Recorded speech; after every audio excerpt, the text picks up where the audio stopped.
तो मित्रों, last episode में हमने आपको सुनाया था कि विश्वामित्र जी जब राजा दशरथ के पास राम जी को मांगने के लिए जाते हैं, वशिष्ठ जी के पास जाते हैं, और जहाँ पर हमने आपको सुनाया था कि राजा दशरथ जी कहते हैं, सब सुत मोहि प्राण की नाई और राम देत नहीं बनत गोसाई।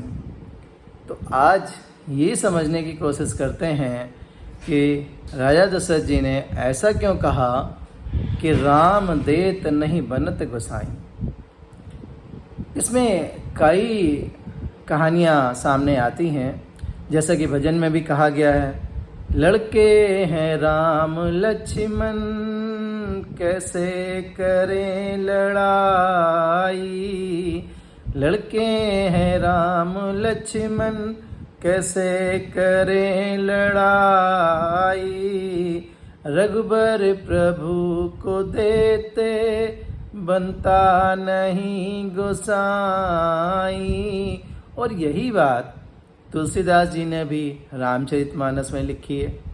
वो कहते हैं, कहानी सिचर अति घोर कठोरा, कहाँ सुंदर सुत परम किशोरा, राम सिया राम जय जय राम, राम सिया राम जय जय राम।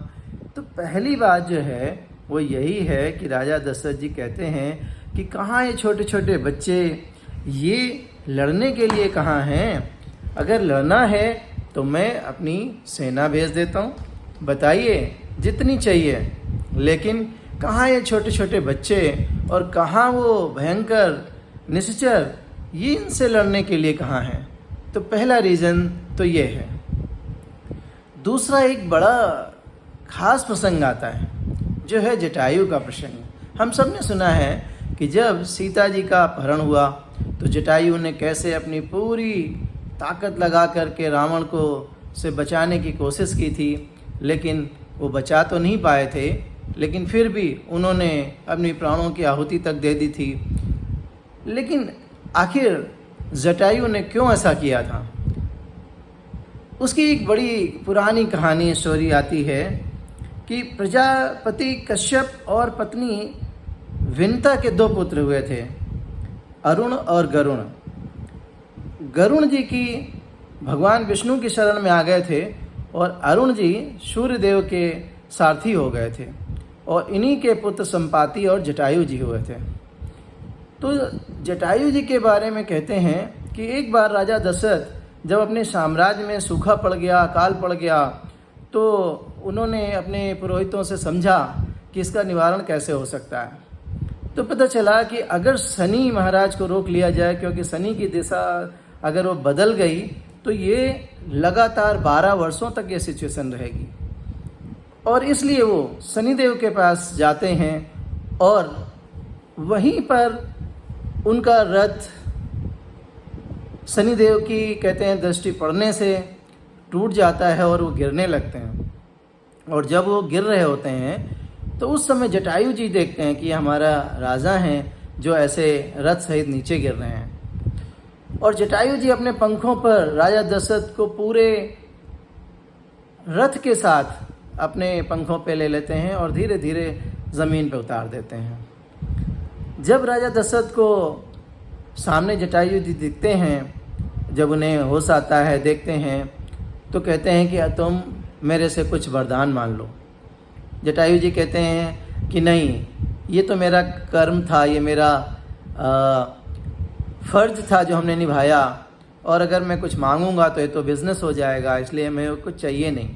फिर भी राजा दशरथ जी कहते हैं नहीं, आप जो चाहो मांग सकते हो। जटायु जी को पता नहीं क्या सूझी, उन्होंने बोला कि फिर ऐसा कीजिए, अपना बड़ा पुत्र मुझे दे दीजिए। राजा दशरथ जी सोच में पड़ गए, क्योंकि उनके पास कोई पुत्र थे ही नहीं। उन्होंने कहा, आपने ऐसी चीज़ मांगी जो हम आपको दे ही नहीं सकते, क्योंकि मेरे तो कोई पुत्र है ही नहीं। अब चूँकि जटायु जी को कुछ चाहिए तो था नहीं, तो उन्होंने कह दिया कोई बात नहीं, अभी नहीं है तो जब हो तब दे देना। राजा दशरथ जी ने भी सोचा कि मेरे पुत्र तो है नहीं कोई, दूसरी बात कि चौथेपन में आ चुका हूँ, आगे कोई उम्मीद नहीं है, तो उन्होंने भी हामी भर दी। नियत को क्या पता था, पता नहीं।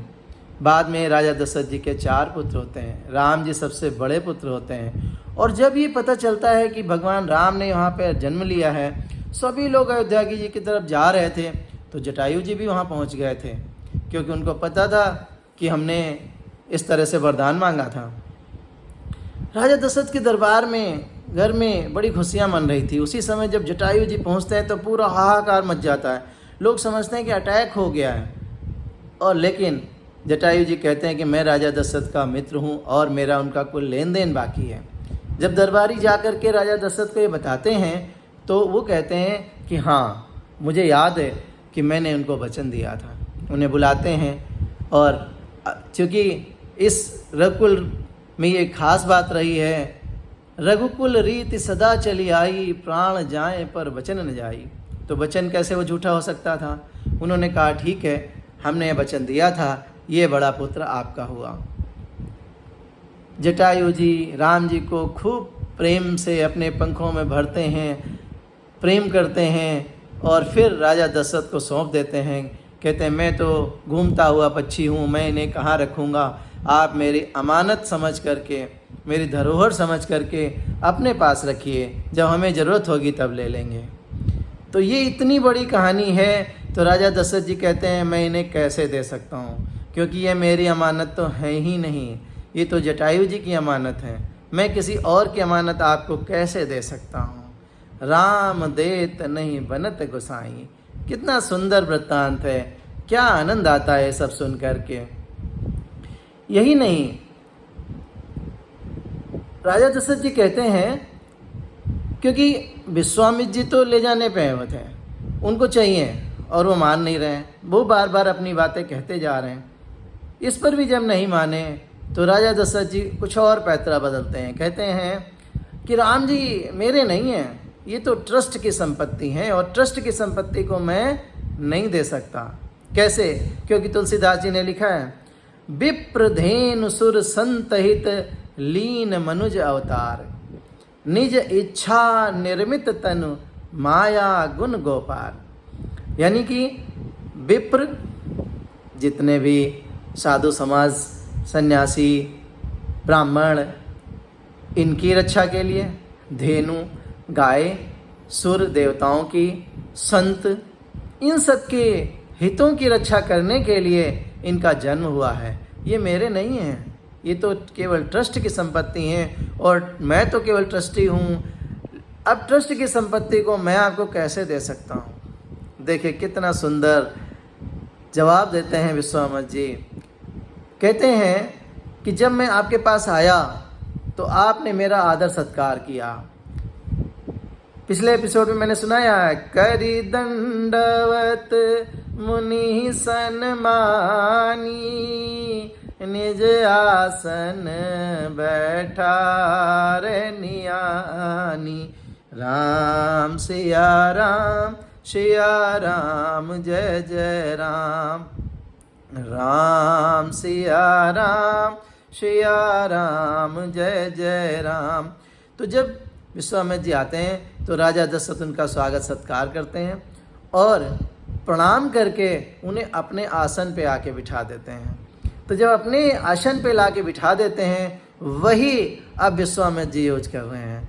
विश्वामित्र जी कहते हैं कि माना कि आप ट्रस्टी हैं, लेकिन अब इस गद्दी पर तो आपने मुझे बिठा दिया है, तो आप तो भार मुक्त हो गए हैं। अब ट्रस्टी तो मैं हूँ और मैं अपनी संपत्ति अपने साथ ले जा सकता हूँ। क्या सुंदर वर्णन है, क्या सुंदर वर्णन है। अब राजा दशरथ जी के पास शायद कोई जवाब नहीं रह जाता और वो वशिष्ठ जी से पूछते हैं कि हमें क्या करना चाहिए, उपाय बताइए। तब वशिष्ठ जी उन्हें कहते हैं कि प्रभु आप, महाराज आप ध्यान दीजिए कि आपको ये पुत्र मिले कैसे हैं। आपको पुत्रेष्ट यज्ञ करने से ही, यानी यज्ञ के फल स्वरूप ही आपको ये पुत्र मिले हैं और आज यज्ञ की रक्षा के लिए ही विश्वामित्र जी ने लेने आए हैं और आप नहीं देंगे, आपको दे देना चाहिए, देना होगा। राजा दशरथ जी को वशिष्ठ जी समझाते हैं।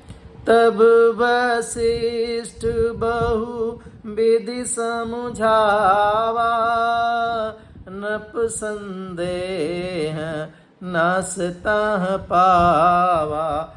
राम सिया राम जय जय राम, राम सिया राम जय जय राम।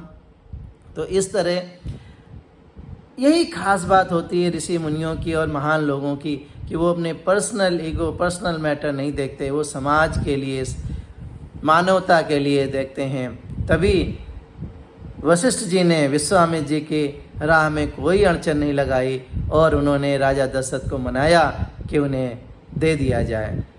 तो चलिए आज के इस एपिसोड के साथ और तो कुछ नहीं, बट इतना ही कहूँगा, आते जाते हुए गुनगुनाया करो, आते जाते हुए गुनगुनाया करो।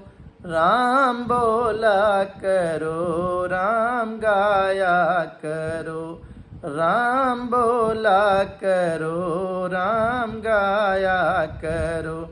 आते जाते हुए गुनगुनाया करो, राम बोला करो, राम गाया करो, राम बोला करो, राम गाया करो। जय जय श्री सीताराम।